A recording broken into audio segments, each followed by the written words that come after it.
గురువుగారు ఇప్పుడు కొండ మీద స్వామివారికి ఎలాగైతే ఊంజల్ సేవ జరుగుతుందో, అలాగే కింద తిరుచానూరులో కూడా అలివేలు మంగమ్మకి అక్కడ కూడా శాస్త్ర దీపాలంకరణ జరుగుతుందంట కదా! అవునమ్మా. దాని విశిష్టత ఏంటి? తప్పనిసరిగా అమ్మవారికి కూడా చేస్తారమ్మా కింద. కొండ మీద సాయంత్రం 5 గంటలకు చేస్తే అక్కడ శ్రీవారి పక్కన దేవేరులు ఉంటారు, అమ్మవారు ఉంటారు, శ్రీదేవి భూదేవి.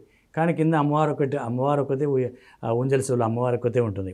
కాబట్టి అమ్మవారికి శాస్త్ర దీపాలంకరణ కొండ మీద ఎలా చేస్తారో ఈ కింద కూడా పద్మావతి అమ్మవారికి తిరుచానూరులో కూడా సహస్ర దీపాలంకరణ సేవ ఎలా జరుగుతుందంటే అంత అద్భుతంగా జరుగుతుంది. కన్నుల పండుగ జరుగుతుంది.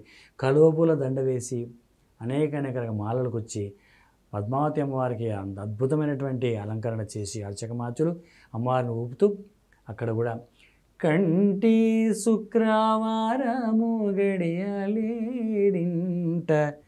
అంటే అలమేల్ మంగ అండనుండే స్వామిని కంటి శుక్రవారము గడియలేడింట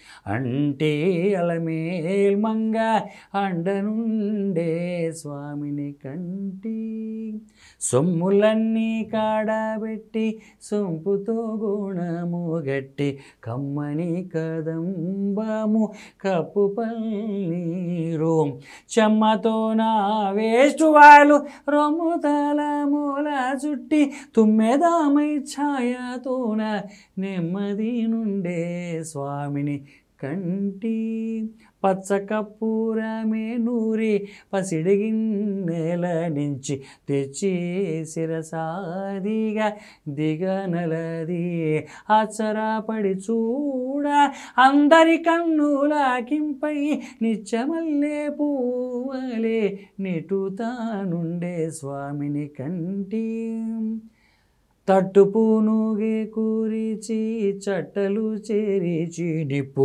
పట్టి కరించి వెండి పళ్ళాల నుంచి దట్టముగా మేను నిండా పట్టించిది బిట్టు వేడుక మురియుచుండే బిత్తరి స్వామిని కంటి శుక్రవారము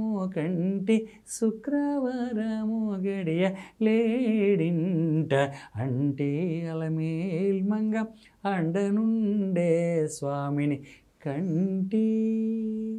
శ్రావణ మాసం వస్తే తప్పనిసరిగా ఏ వరలక్ష్మీవ్రతం చేసుకున్నా, ఏ నోము నోచుకున్నా ఈ కీర్తన తప్పనిసరిగా అన్నమాచార్య కీర్తన నేర్చుకున్న వాళ్ళందరూ తప్పనిసరిగా ఇళ్లలో ఈ కీర్తన తప్పనిసరిగా ఉంటుంది.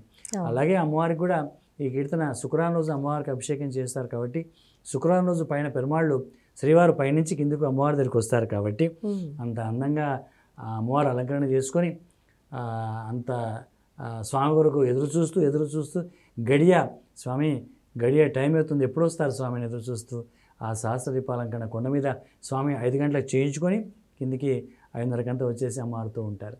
ఇది తిరుచానూరులో అమ్మవారికి చేసేటువంటి విశిష్ట ఊంజల్ సేవ, సహస్ర దీపాలంకరణ సేవ. అమ్మ ఓం నమో వెంకటేశాయ.